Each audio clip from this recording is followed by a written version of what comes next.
नमस्कार दोस्तों, जय श्री राधे, जय श्री कृष्णा। स्वागत है आपका आज के इस नए वीडियो में। दोस्तों, आज की ये वीडियो बहुत ही ज़्यादा खास होने वाली है।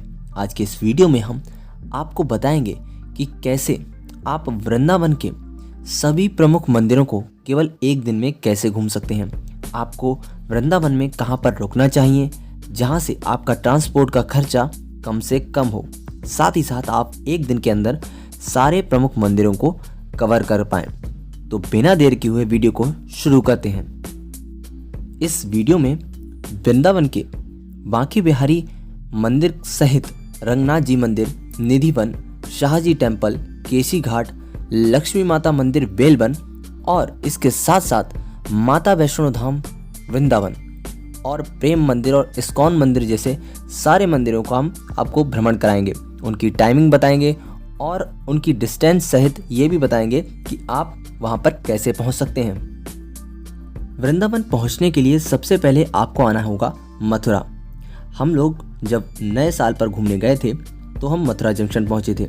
मथुरा जंक्शन पर आपको पहुँचकर वृंदावन की ओर जाना होगा।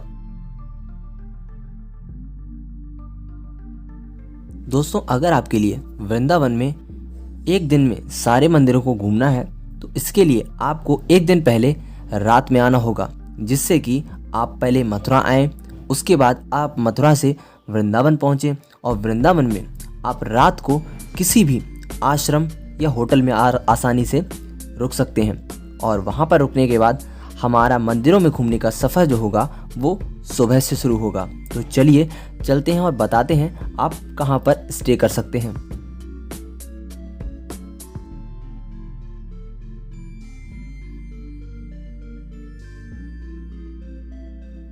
जैसे ही आप मथुरा जंक्शन से निकलते हैं, एग्जिट करने के साथ ही आपको यहाँ कई सारे इलेक्ट्रिक ऑटो और इसके साथ साथ डीजल पेट्रोल वाले जो ऑटो होते हैं वो भी आपको देखने को मिलेंगे। यहाँ से टैक्सी सुविधा भी उपलब्ध रहती है। यहाँ से ऑटो लेने के बाद आपके लिए जाना होता है वृंदावन के लिए। यहाँ से ऑटो का किराया मात्र 30 रुपये रहता है वृंदावन तक। वृंदावन में आपके लिए पहुँचना है इन ऑटोज़ की मदद से परिक्रमा मार्ग पर। याद रखें कि जब भी आप ऑटो लें और वृंदावन जाएं तो आप परिक्रमा मार्ग पर ही किसी आश्रम, कोई होटल या फिर धर्मशालाओं में रुक सकते हैं।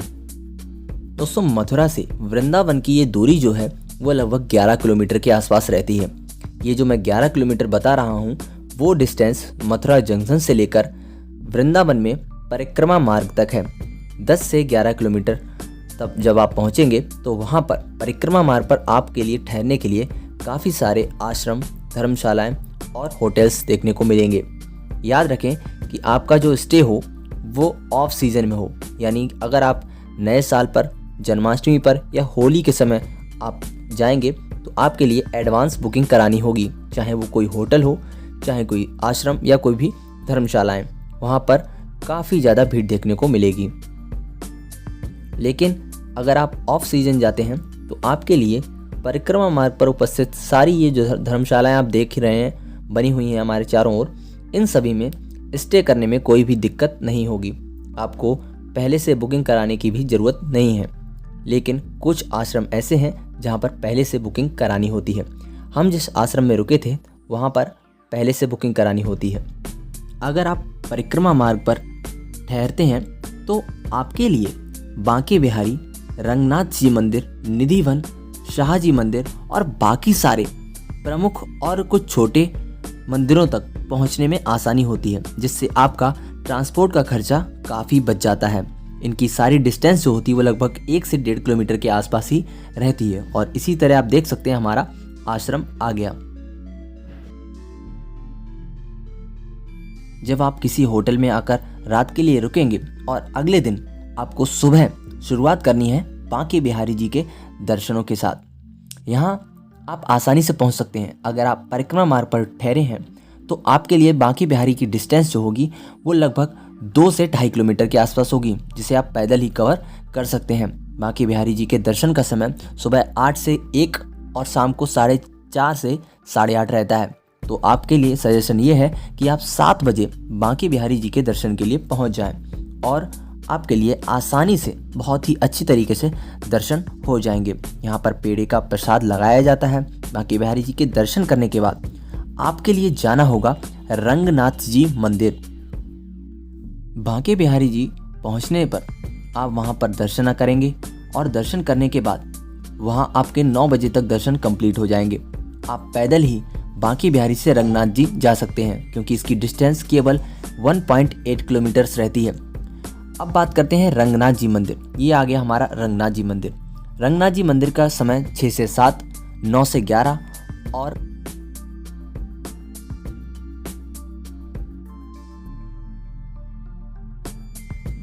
दोस्तों वृंदावन में स्थित रंगनाथ जी मंदिर काफ़ी ज़्यादा प्रसिद्ध है। ये मंदिर विष्णु भगवान को समर्पित है। यहाँ पर देखने के लिए बहुत कुछ है। भगवान विष्णु के दर्शन करने के बाद आप यहाँ पर उपस्थित सोने के खंबा भी देख सकते हैं। इसके चारों ओर बहुत ही ज़्यादा पुरानी नक्काशी भी की गई है।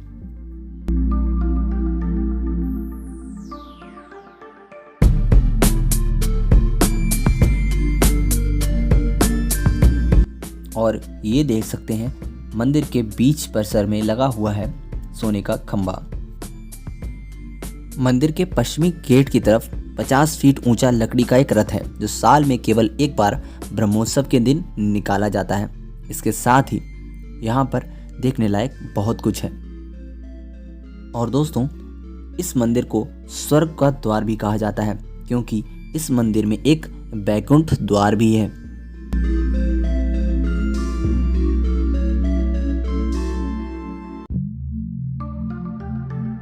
मंदिर के अंदर आप मात्र 5 रुपए में शीश महल का भी आनंद उठा सकते हैं, जहां पर कई छोटे छोटे कांच लगाए गए हैं, जो देखने में बहुत ही ज़्यादा चमकीले और खूबसूरत लगते हैं।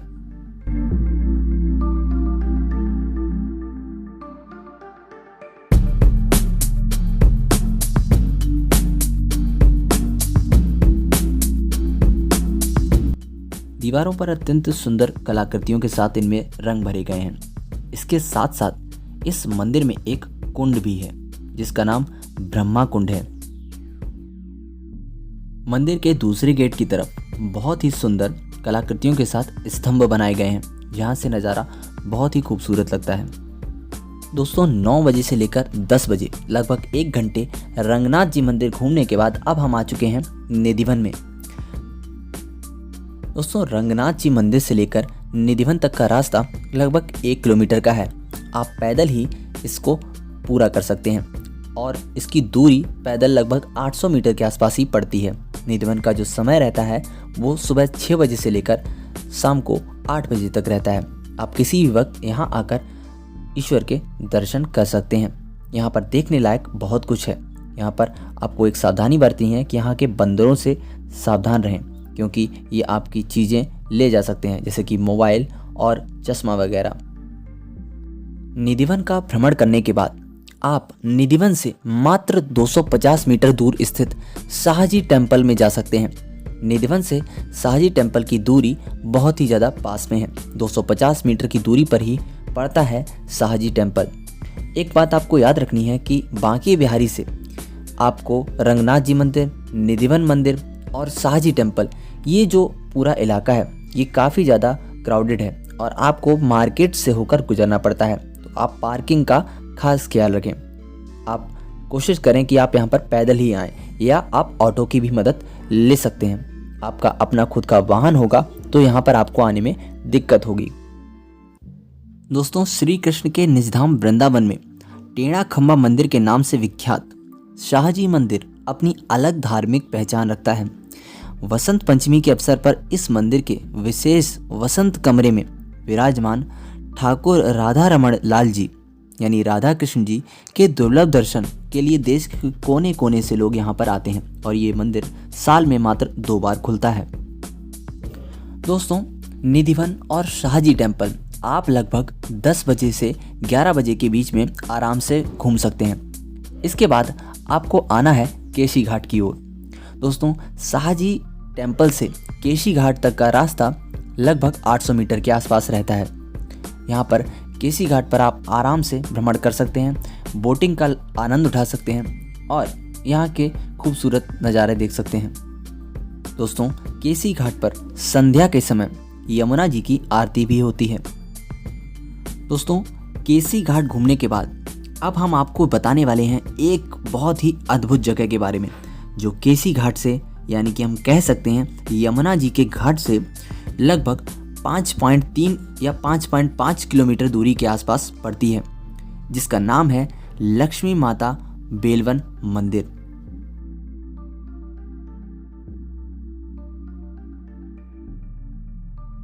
दोस्तों केसी घाट का भ्रमण करने के बाद आपके लिए माता लक्ष्मी के मंदिर तक पहुंचने के लिए आपको केसी घाट के किनारे किनारे जाना है और आप पहुंच जाएंगे यमुना जी के पास, जहां से आपके लिए एक पैदल पुल दिखाई देगा। इस पुल से आपके लिए कोई भी ऑटो मिल जाता है जो कि माता लक्ष्मी के मंदिर तक लेकर जाता है आपके लिए।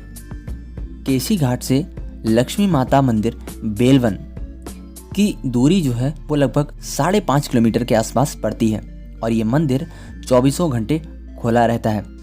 पौष के महीने में एकादशी के दिन बहुत ही बड़ा मेला लगता है, दूर दूर से लोग यहाँ पर आते हैं।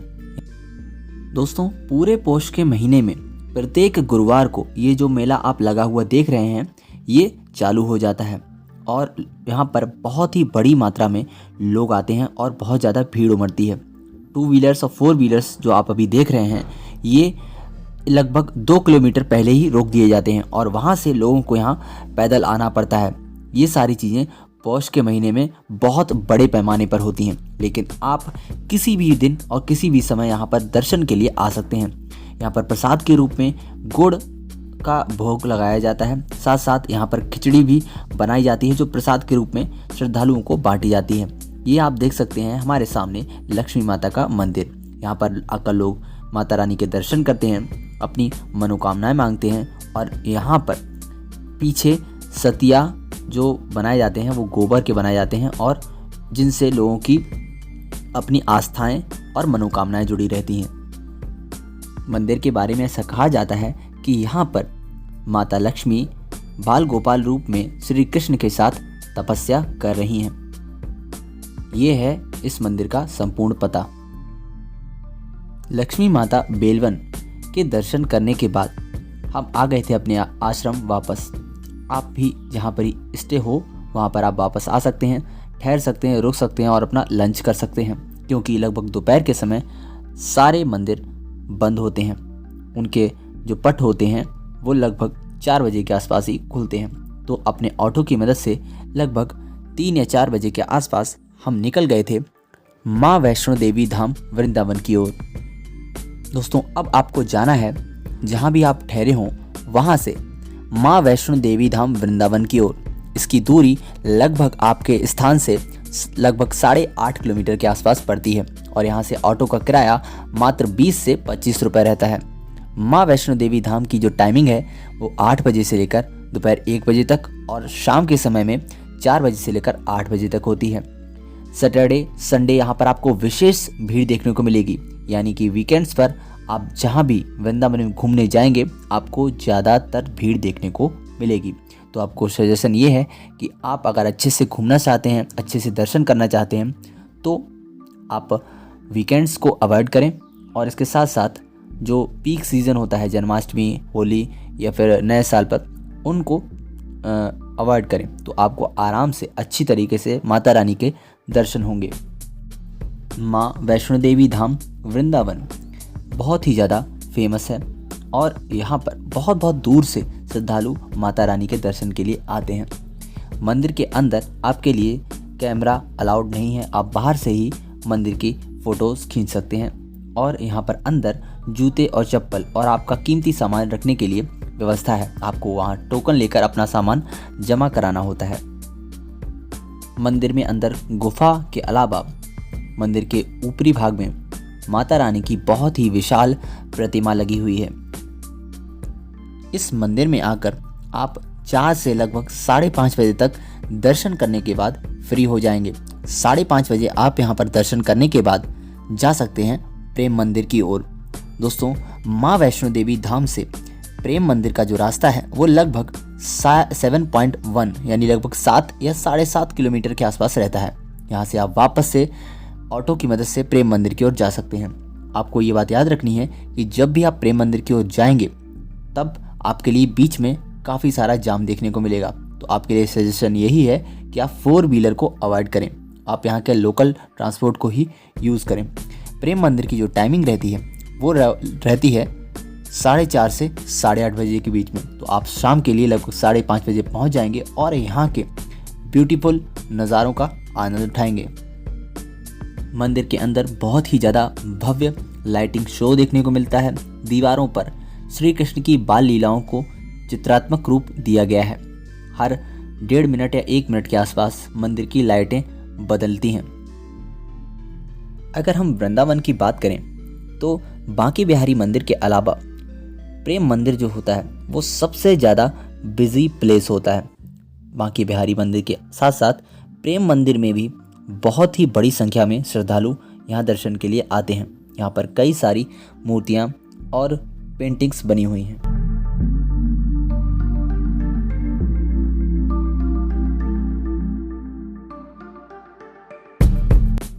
मंदिर के ऊपरी तल में राधा कृष्ण की बहुत ही सुंदर मूर्ति उपस्थित है।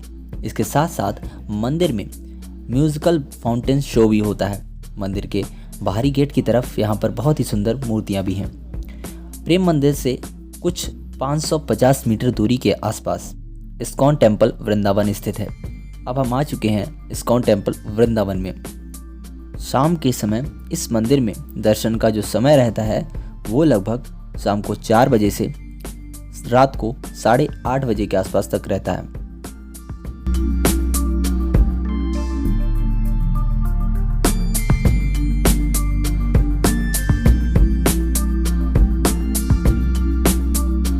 इस्कॉन टेम्पल उत्तर प्रदेश में मथुरा शहर के वृंदावन में है। ये एक हिंदू मंदिर है। यह भगवान श्री कृष्ण और उनके बड़े भाई बलराम को समर्पित है। यही कारण है कि इस मंदिर को कृष्ण बलराम मंदिर के नाम से भी जाना जाता है, जिसकी सुंदरता देखते ही बनती है। इसको देखने के लिए भारी संख्या में श्रद्धालु और पर्यटक। मंदिर के अंदर नक्काशी, पेंटिंग और चित्रकारी बहुत मनमोहक है। इसके साथ साथ भगवान के जीवन का ये वर्णन भी करती हैं। मंदिर के अंदर लोग पूजा पाठ करने के बाद अलग तरह की शांति का अनुभव करते हैं। मंदिर के अंदर कुछ बुक स्टॉल्स भी हैं, जहाँ पर बहुत सारी धार्मिक बुक्स या ग्रंथ भी मिलते हैं। सुबह के समय लगभग 4 बजे से 6 बजे तक अनेक प्रकार की आरतियों के बाद दर्शन का सिलसिला शुरू हो जाता है और श्रद्धालु यहाँ आकर दर्शन करते हैं। इसके साथ साथ लगभग ये 12:45 तक चलता रहता है और 12:45 तक भोग लगाने के बाद पट बंद कर दिए जाते हैं और शाम के समय 4 बजे से लेकर रात को 8:30 बजे तक यहाँ पर दर्शन होते हैं। तो इसी तरीके से आप इस्कॉन टेम्पल भी घूम सकते हैं और हमारी जो आज की वृंदावन के मंदिरों की यात्रा है वो विश्राम होती है। इसके साथ साथ आपके लिए इन सभी मंदिरों की अलग अलग वीडियोस चाहिए तो वो हमारे चैनल पर ऑलरेडी पड़ी हुई हैं। आप हमारे चैनल पर जाकर उनको देख सकते हैं और उनकी विधिवत जानकारी ले सकते हैं। उम्मीद है आपको ये इन्फॉर्मेटिव वीडियो पसंद आई होगी। अगर ये जानकारी आपको पसंद आई तो वीडियो को लाइक करें और अपने फ्रेंड्स और फैमिली मेम्बर्स के साथ इस वीडियो को शेयर करें और ऐसे ही रेगुलर इंटरेस्टिंग इन्फॉर्मेटिव जानकारी के लिए हमारे चैनल टॉक एंड टूर के लिए सब्सक्राइब करें। मैं मिलूँगा हमारी अगली वीडियो में, तब तक के लिए गुड बाय।